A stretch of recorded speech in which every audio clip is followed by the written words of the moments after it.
മലപ്പുറം കാരക്കുന്നിൽ യുവതിയെ മരിച്ച നിലയിൽ കണ്ടെത്തിയ സംഭവത്തിൽ നിക്കാഹിന് പെൺകുട്ടിക്ക് സമ്മതക്കുറവുണ്ടായിരുന്നെന്ന് പോലീസ്.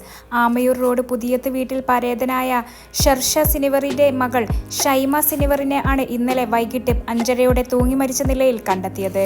ഷൈമ അയൽവാസിയുമായി ഇഷ്ടത്തിലായിരുന്നു എന്നാണ് വിവരം. പിതാവ് മരിച്ചതിനെ തുടർന്ന് അദ്ദേഹത്തിന്റെ സഹോദരന്റെ കാരക്കുന്നിലെ വീട്ടിലായിരുന്നു ഷൈമയുടെ താമസം. വീടിന്റെ ടെറസിലുള്ള കമ്പിയിൽ കഴുത്തിൽ ഷാൾ ഉപയോഗിച്ച് തൂങ്ങിയ നിലയിലായിരുന്നു. വെള്ളിയാഴ്ച ആയിരുന്നു ഷൈമയുടെ നിക്കാഹിന് പെൺകുട്ടിക്ക് സമ്മതക്കുറവുണ്ടായിരുന്നു എന്നാണ് പോലീസിന്റെ കണ്ടെത്തൽ. വീടിന് സമീപത്തുള്ള 19 വയസ്സുകാരനായ യുവാവുമായി ഇഷ്ടത്തിലായിരുന്നു ഷൈമ. ഇയാളെ വിവാഹം കഴിക്കാനായിരുന്നു താൽപര്യം. എന്നാൽ മറ്റൊരാളുമായുള്ള വിവാഹമാണ് വീട്ടുകാർ ഉറപ്പിച്ചത്. ഷൈമ ജീവനൊടുക്കി വിവരമറിഞ്ഞ അയൽവാസിയായ 19-കാരൻ കൈഞ്ഞരമ്പ് മുറിച്ച് ആത്മഹത്യക്ക് ശ്രമിച്ചു. ഇയാളെ മഞ്ചേരി ആശുപത്രിയിൽ പ്രവേശിപ്പിച്ചു. പരുക്ക് ഗുരുതരമല്ലെന്നാണ് വിവരം. ഷൈമയുടെ മൃതദേഹം മെഡിക്കൽ കോളേജ് ആശുപത്രിയിൽ പോസ്റ്റ്മോർട്ടത്തിന് ശേഷം ഉച്ചയ്ക്ക് കാരക്കുന്ന് വലിയ ജുമാ മസ്ജിദിൽ ഖബറടക്കി. കാരക്കുന്ന് ഹയർ സെക്കൻഡറി സ്കൂളിലെ +2 പഠനത്തിന് ശേഷം PSC പരീക്ഷ